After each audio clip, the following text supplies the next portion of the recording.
Creerlo o no, el fútbol mexicano también tiene clubes tradicionales en las divisiones inferiores. Uno de ellos es Correcaminos, probablemente el nombre más identificable con la ya casi extinta Segunda División. Antes de empezar, te pido te suscribas y me sigas en todas las redes disponibles. Es gratis. Al momento de buscar información sobre los Correcaminos, la Universidad Autónoma de Tamaulipas, institución educativa a la que representan, hace mucho énfasis en el origen del nombre. En el año 1970 se da la creación de Correcaminos como el mote oficial del equipo de fútbol americano de la propia Universidad Autónoma de Tamaulipas, atribuido a Francisco Díaz Navarro y su cuerpo técnico del equipo de americano. Como tal, el equipo de fútbol nace en 1980 con el nombre clásico de Correcaminos de la UAT. Su primer presidente fue Francisco Adame Ochoa, que fue el director de deportes de dicha casa de estudios. El primer estadio en el que jugó el equipo de las Aves Naranjas fue el Eugenio Alviso Porras, aunque al poco tiempo se mudaron al estadio Marte R. Gómez, que es ya la clásica sede de los Correcaminos. Su debut en la primera división nacional fue en 1987, tras muchos años de estar en la segunda división.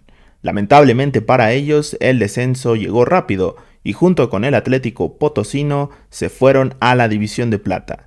No obstante, el Correcaminos no sufrió el castigo divino que es irse al inframundo de la segunda división, ya que compraron la franquicia de los Coyotes Neza, equipo del que ya hablamos antes, para permanecer mucho tiempo más en el máximo circuito. Si hablamos del Corre en la primera división mexicana, hablamos de un equipo como de los que hoy nos quejamos.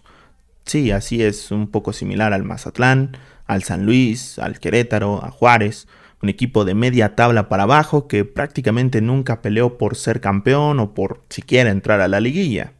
Finalmente descendieron en la temporada 1994-95 al ser pues una presa muy fácil para la tabla de promedio. Antes de regresar a la segunda división de donde nunca debieron haber salido, los Correcaminos nos dejaron un par de detalles chistosos.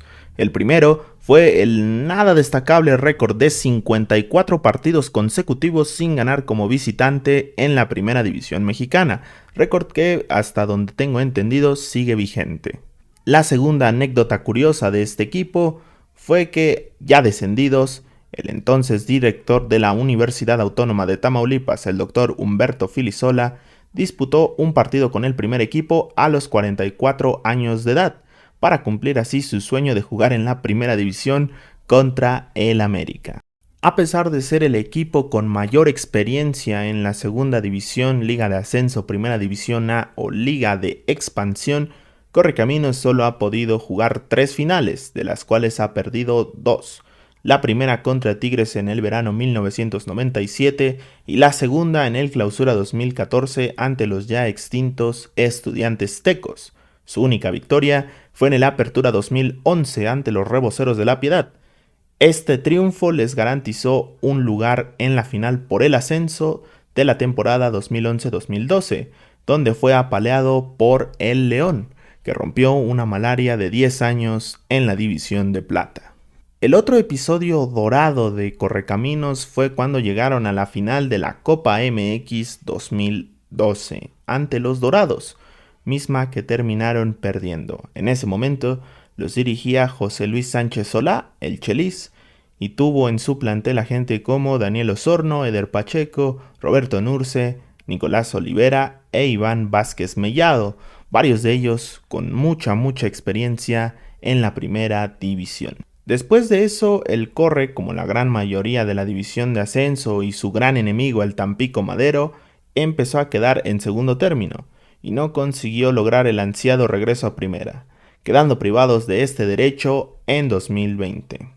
Hoy en día, el Correcaminos milita en la Liga de Expansión sin pena ni gloria, una víctima más de las mañas de la Liga MX. Si hacemos una justa equivalencia, el Correcaminos es algo así como el Preston North End en la segunda división inglesa, un equipo bastante experimentado en dicha división, pero que nada más no consigue regresar a la primera y es un poco triste que hoy en día este equipo no tenga ni la más mínima oportunidad de poder regresar, no solamente porque se quitó el ascenso, sino porque en esta pequeña ventana que es la certificación, pues ellos tampoco están aprobados y por supuesto les están cobrando el haberse unido a este grupo de, por así decirlo, rebeldes que fueron a denunciar ante el TAS la canallada que es el prohibir el ascenso y el descenso en el fútbol mexicano. Y bueno, llegamos al final de la historia del Correcaminos. Muchísimas gracias a la Universidad Autónoma de Tamaulipas por poner la historia